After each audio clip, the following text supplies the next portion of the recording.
Welcome back to Monitors Unboxed for another Q&A session. It has been a long time since I last did one of these Q&A videos. I think the last time was in the early parts of 2025, so it's been far too long since I've sat down and answered some of your questions.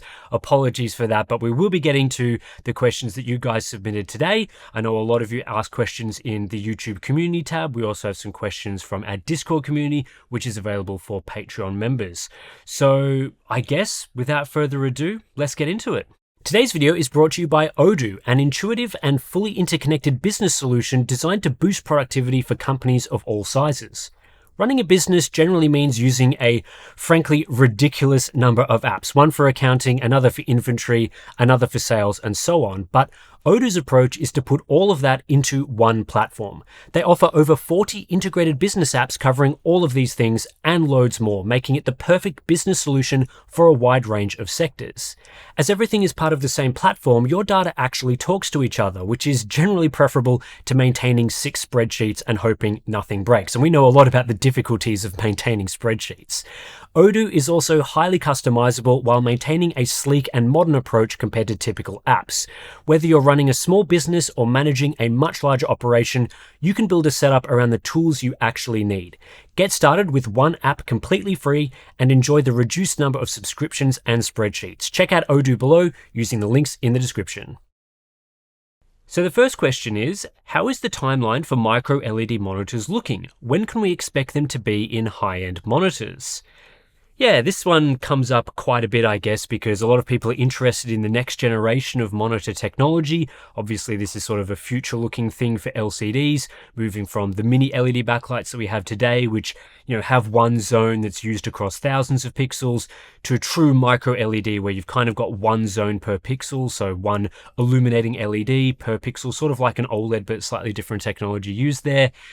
Now, when it comes to monitors, I really don't think we should be thinking of this as something coming anytime soon. You sort of look at the market in the TV side of things, and TVs always leads the display ecosystems. And even what we're seeing today is that micro LED is really only something utilized on large format displays. So usually the products above 100 inches in size. Even the smallest sort of micro LED monitors or TVs that people were able to purchase were in that sort of 89-inch size, which is still quite large for a TV. And that particular Samsung model, when it was released back in, I think it was 2023, it cost over $100,000 US. So it's not exactly an affordable technology in sort of the smallest, most compact form factors. So until we sort of see micro LED available in what I would class as sort of a mainstream TV format, so sort of your 55 or 65-inch sizes, and at an affordable price point, we're not even going to get close to getting it in sort of monitors. So there do seem to be some scaling limitations there. They've sort of struggled to get the density required out of a micro LED in sizes that would even make sense for those mainstream TVs. And so if they can't really achieve that for TV formats, it's going to be a while until we see it available for monitors. I think the other issue here as well is that really OLED technology has sort of dominated this sort of per pixel control type of display. So again, we go back to that 89-inch, $100,000 TV. You can buy OLEDs in that sort of size for much cheaper. So you've sort of got your 83-inch OLED TVs for in this sort of $5,000 US range, and then you can go up to 97-inch models, which are still very expensive. They're like $20,000 US, but that's like a quarter to a fifth of the price of what we were seeing from those, smallest micro LED models. So yeah, it seems like the current technology that we're seeing is mostly focused on OLEDs for monitors with the per pixel control stuff. So I expect that to continue. And for micro LEDs, who knows? It could be quite a way off from what we're sort of seeing in terms of TV development. Are the latest OLEDs ready to be used for work? Yeah, great question. Obviously, a lot of people are interested in buying an OLED monitor, not just for gaming, but also productivity tasks. And we've been running the burn-in series that you probably would have seen on Monitors Unboxed for quite a while now. I think we're up to 2 years or getting over the sort of 2.5-year mark in the next update. And of course, I am starting to see some burn-in on my display. But is it going to be suitable for most people to use for work? Yeah, it's quite an interesting question. I guess it depends on the sorts of things that you're doing with your display and how you would like to configure it. If you're someone like me that uses your monitor a lot and you're not willing to sacrifice some of the LCD comforts, so sort of things like maybe using the monitor in a light mode or maybe not utilizing some of the panel protection features that you can see on OLEDs, because some of them do affect things like screen uniformity, so you might want to turn those off in a productivity setting. If you're not willing to sort of use the optimal configuration that OLED should be used in, so things like dark mode, for example, then I would say you're probably not ready to switch over to using an OLED, especially if you're buying a high-end monitor that's costing, $700 US plus. It's probably going to burn in when being used in the light mode sort of applications in a time frame that is probably unacceptable for the cost of the monitor. Like I've sort of said, 2.5 years in for me, I'm starting to see some burn in on my panel that is kind of annoying in everyday uses, and we'll talk about that in the next update. So if you were sort of someone saying, well, I wanted my monitor to last for 5 years or 6 years, and you're sort of seeing burn in after 3 years or so, then that's probably not going to be acceptable. Now, the monitor I'm using is one of the first generation of the 4K panels, which isn't, first generation OLED. There's all the sorts of discussion around what the generations mean.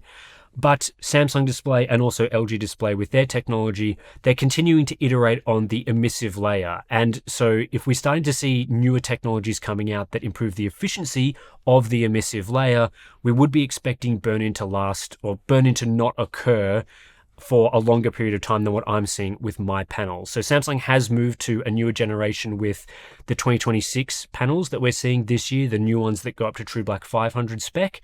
So whether or not that means that you would start to see the burn-in I'm seeing after maybe 6 months later or a year later, I'm not sure. I'm not able to really run that sort of test, but it's good to see that we are seeing improvements to efficiency and that sort of thing. WOLEDs, we're also starting to see these new RGB Stripe versions. We're starting to see Tandem WOLED, so a more efficient use of the technology compared to the previous generations.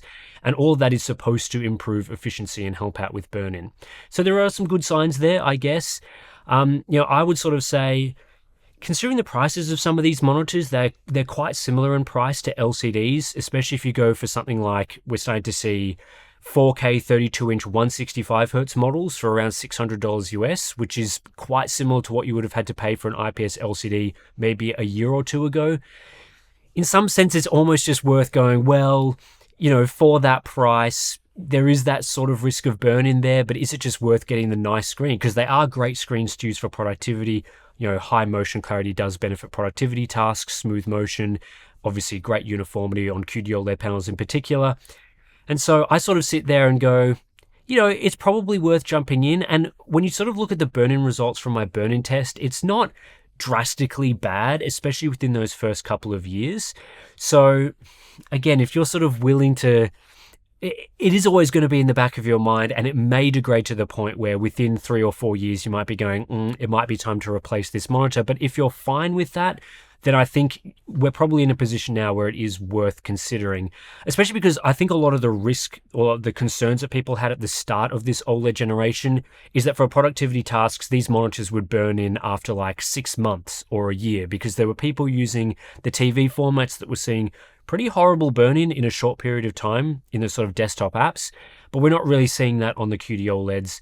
So yeah, I would sort of say, obviously it depends. If you're someone that wanted your monitor to last for 6 years, as I said, probably not. But if you're someone that's like, I'm fine using dark mode, I'm willing to accept that maybe outside of the warranty period, there is going to be some degradation, I might have to replace it sooner than I'd like, then absolutely grab one for work, because they are great displays for it. Is it finally time to replace an older high-end 2K or 4K IPS monitor with an OLED for a mixture of work and gaming? So I guess similar to the question about OLEDs for productivity. So if you are someone that uses your monitor for mixed use cases, so sort of gaming, productivity, all that sort of thing, I think that is a really great use case for OLED. So from that sense, I wouldn't be too worried about things like burn-in. Of course, if you're still using it for 50, 60 hours a week for desktop apps with light mode, same sort of thing that I talked about in the previous question applies. For this sort of question, I would be going immediately to yes as the sort of answer. Like, is it time to upgrade from those older panels? Largely yes. It does depend on the price point that you were talking about, because if we're talking about like a high-end 2K IPS, so high-end 1440p IPS monitor, in the last 5 years or so, those have been around $500 US, but we're obviously seeing OLEDs at higher price tiers than that, though prices are coming down. And that's probably the reason why I'd be saying to a lot of people, yes, it is time to buy, simply because of the broad range of options available at what I would class as quite decent prices. So 32-inch 4K 240 hertz QD OLEDs, and you can go check out some of these on our new website, monitor.deals.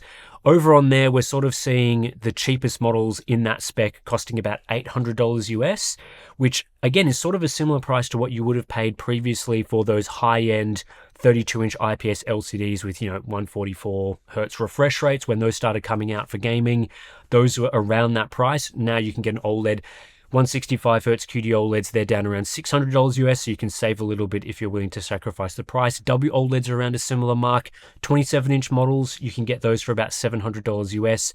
And then in the 1440p category, we're starting to see 240 hertz models, and not just the lower brightness models, which are about $350, but we're starting to see some of the 280 hertz and the 240 hertz high brightness configurations in QD OLEDs being available at around sort of $400 to $450 US consistently. Again, over on monitor.deals, we've got quite a number of those currently listed at around that price. And so that is very much in the price tier that you would have paid previously for, a 1440p, maybe 165 hertz IPS LCD. If you bought one 5 years ago, you might have even spent more than that on a monitor. You can currently get for $500 US. Sometimes you will see the 500 hertz models available for that price. They're more often $600, but then you might see the 360 hertz models, which is going to be, a significant upgrade from people using IPS LCDs. Of course, people will say then, well, I could wait and maybe get a monitor that's got something like an RGB stripe maybe, or higher brightness, or improvements to HDR, or screen coating, or whatever the case may be. That's always going to be true. These technologies continue to evolve. Samsung displays continuing to improve QD OLED, same with LG display with WOLED. So there's never like the optimal time to jump in where everything's solved and improved. But if you look at pricing and you were in a category that was previously spending in those tiers and now you're able to get an OLED, I think it's going to be a huge upgrade for you. So absolutely, I'd be jumping in. Of course, we're currently sitting here in July talking about this. You may want to wait for Black Friday sales later in the year where you may see even more significant discounts and sales than we're seeing right now. But I think pricing currently is great for those high-end monitors, and considering QD OLEDs are available at even mid-range prices, is there no better time than now? I'm not sure, but it's certainly the best time that we've seen so far for purchasing OLEDs. What's your guess on when we are going to get higher refresh rate 5K, 2K ultra-wide monitors past 200 hertz? This largely hinges on what LG Display are doing. So currently, LG Display are offering the 5K, 2K panel there's two panel formats. There's the 45-inch panel and the 39-inch panel. The 45-inch panel came out last year. The 39-inch panel debuted this year. Both of them have a 165 hertz refresh rate at the highest resolution, so 5K, 2K. And then they have the dual mode functionality with the 2560 by 1080 at 330 hertz, which isn't really a substitute for a high refresh rate at the highest resolution. So it seems right now LG Display are content offering that refresh rate, and we have heard that there will be a 45-inch Tandem WOLED update. So that panel that I mentioned previously is not using the latest Tandem WOLED technology. We're hearing that there is a Tandem WOLED update coming, I think probably early next year or towards the end of this year. But I don't think they're going to be increasing the refresh rate to 240 hertz on that model. Though you might want to go back and check what I said in my LG Display video from Computex this year. I believe, though, it is a 165 hertz panel. So are we going to see 240 hertz anytime soon? Well, from speaking to LG Display earlier in the year, they're definitely planning to release this panel format at some point. So again, the 45-inch 240 hertz, 39-inch 240 hertz, they're on the roadmap. But the question is, when is that going to happen? It's more just sort of listed as future for the moment. So, I would be thinking that the next time that we get a 39-inch panel from LG, so like a refreshed version, that it would be a 240 hertz model. I think that would make a lot of sense. And I would expect that to be, maybe next year if we're lucky, but probably the year after that. Again, it's hard to say, but there's no real limitations that I see from things like ports or connectivity. I've seen a few people sort of suggest that, the 5K, 2K panels are limited to 165 hertz because of DisplayPort bandwidth or something like that. I don't think that's a reason. If you use bandwidth calculators to sort of figure out what would be required, 5K, 2K at 240 Hz can quite easily be delivered over DisplayPort 2.1 with DSC, and it would even still work over DisplayPort 1.4, just with more significant levels of DSC being used, and it would obviously work over HDMI 2.1 as well, again with DSC. So I don't think that is a panel limitation. So I just think that they're doing it to maybe create some product segmentation. Maybe they were concerned about some sort of technical limitation with the panel driving hardware that they had, maybe not being able to cope with that resolution at that refresh rate. I'm not 100% sure, but there has been talks of 240 Hz versions of these panels, and I would expect them. So not sure when we're going to be getting that. I know that they're planning LG Display a 3440 by 1440 refresh at 34 inches as well. That will be 240 Hz. And Samsung Display is supposedly considering this sort of format as well. So we may see those debut at higher refresh rates. Again, not sure what they'll be doing there. This is all future panel technology. Specs aren't confirmed, release dates aren't confirmed for that sort of thing. But yes, this panel should be happening at some point. It's just unfortunate that right now the current options are 165 Hz, because as I said in my review, I think it's one of the more significant limitations with the current versions. How do we protect ourselves against other monitor manufacturers copying the enshittification of LG monitors installing adware? Yeah, I mean, as an end user, there's not a whole lot that you can do. It's really on the monitor manufacturers and Microsoft to solve this problem so that you don't get this happening. Yeah, so I kind of blame, there's a number of parties that I blame for this issue. The first is obviously LG Electronics, for integrating bloatware and spyware and all that sort of thing into their monitor app. That really shouldn't be happening, because even if you downloaded this tool, so even if it wasn't installed automatically, if you went and downloaded this tool because you wanted to use it, maybe you need to run a firmware update or you wanted to control the OSD, you shouldn't have to deal with those sorts of things anyway, like McAfee ads or whatever shouldn't be in that software if you chose to use it as an end user. And then I guess the more significant problem is Microsoft allowing their Windows Update driver distribution platform to deliver you this software without your consent or without you sort of giving a tick of approval. The Windows Update driver delivery system is really meant for drivers, crucial, necessary software to run the hardware that you've recently attached or installed in your system. That's what Windows Update is meant for. It's not meant to download and install unnecessary utilities that you don't need. So with a product like a monitor, you don't need software to run a monitor. They're plug and play.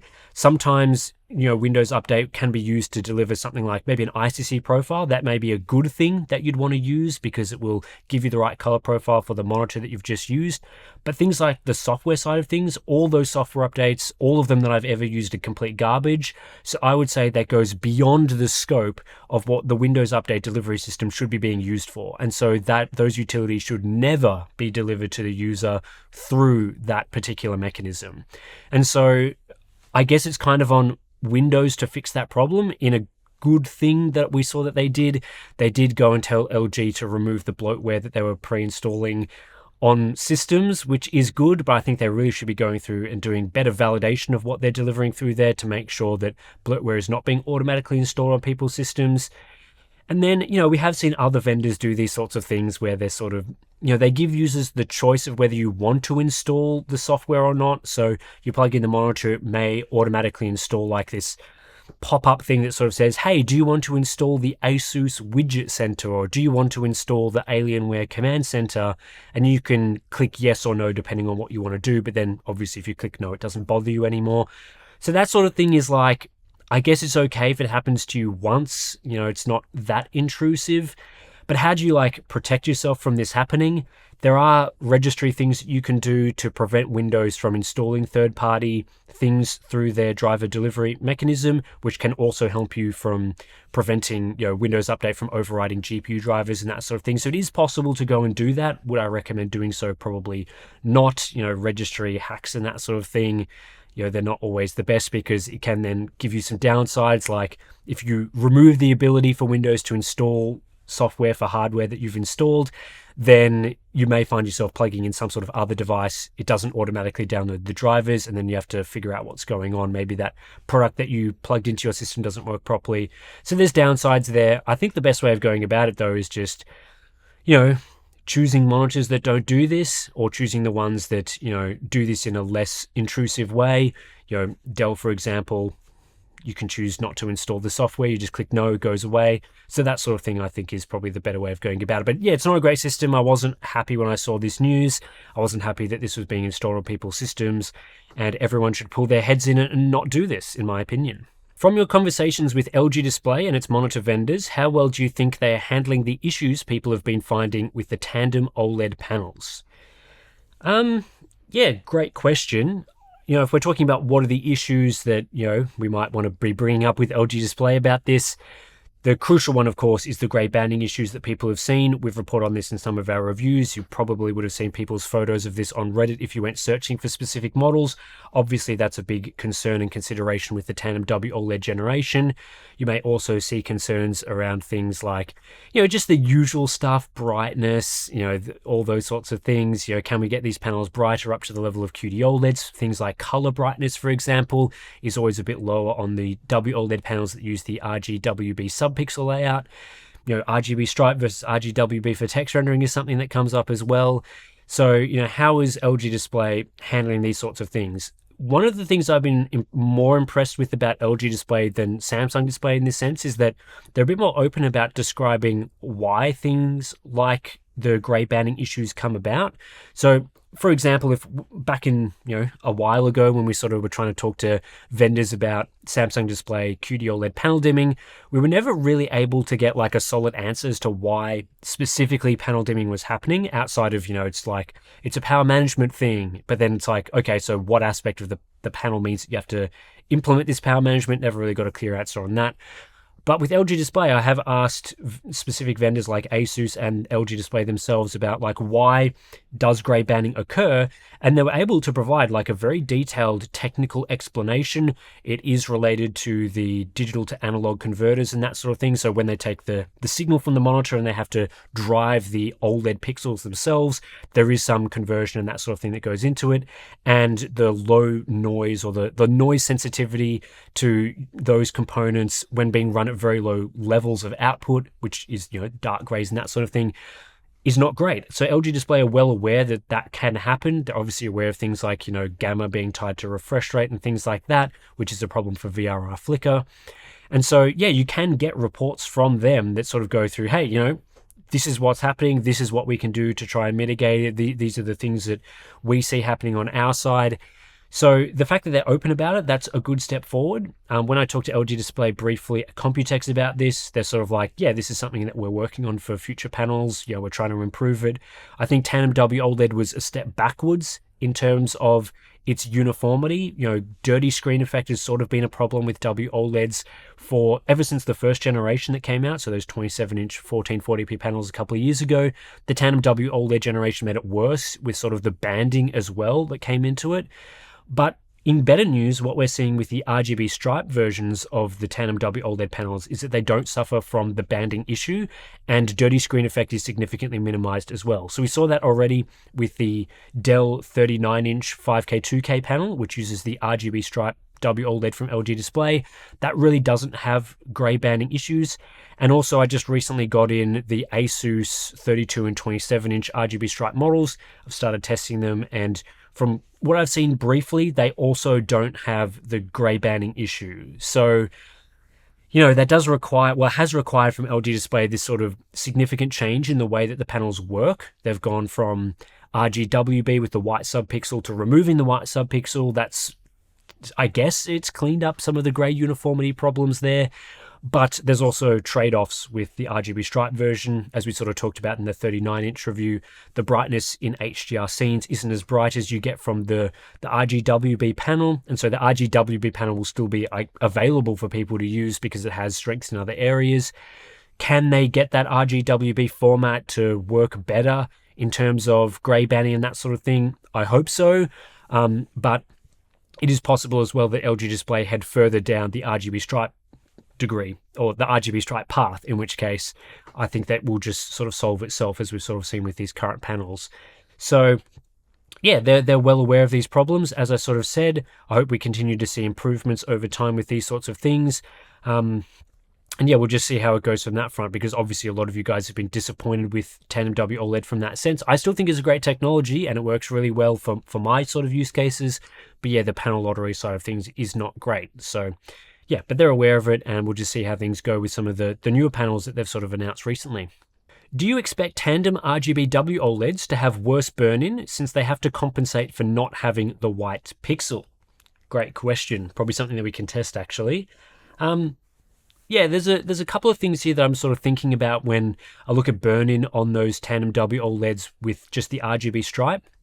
The first one is sort of, well, in situations where you've got a lot of white brightness, you still do have to activate the white subpixel to a significant degree on the RGWB panels. And while that does give you some efficiency benefits, you're only activating 1 pixel as opposed to activating 3 pixels. So the panel runs slightly cooler, doesn't use as much power, it's more efficient. You're still operating that 1 pixel. And so that specific pixel will potentially burn in over time, and that's what you do see on the WOLED panels. If you're using them for productivity apps in that way, that white subpixel starts to degrade, especially because the white subpixel is also used for brightness boosting capabilities, so it is driven harder than the other pixels. So it can degrade in a similar sort of way that you would see on QD-OLEDs, but it is 1 pixel versus 3 or potentially 4 subpixels on the RGWB if you're using all the pixels at once. So is that going to change when driving all the pixels? You may see different burning characteristics. What we see on QD-OLED is the different levels of degradation with each of the subpixels. You may see that with the RGB stripe versions as well. But I guess one of the things that may cause some differences is sort of the level that each of the subpixels has to be driven at may lead to overall higher levels of power output and higher temperatures, which may cause faster degradation. So that may occur. What we're seeing with the RGB stripe panels versus the QD-OLED panels is that the RGB stripe WOLED is slightly less efficient than current QD-OLED technology. So for the exact same brightness output, white brightness output as a QD-OLED, the WOLED panel does use more power. But what you'll see with the 32-inch RGB stripe review, once we get to that pretty soon, is that power consumption from the WOLED RGB stripe, it isn't that much higher than the QD-OLED panels for the same brightness output, same size, same refresh rate, and that sort of thing, which is, I guess, a good sign. So you may see degradation that is similar to a QD-OLED, but they do, of course, operate quite differently. So, yeah, it's just one that we'll probably have to figure out some way to test. If RGB stripe WOLEDs become very popular, we may add it to some sort of burn-in test. It is quite difficult with the way that my studio and things are set up. I don't have a great place I can just run monitors 24/7 outside of my workstation. But yeah, something to look into. I guess one of the good things that we're seeing with those RGB stripe models is that the panel, well, not the panel vendors, but the monitor vendors are still offering the same sort of burn-in warranties that you would see for all other OLEDs.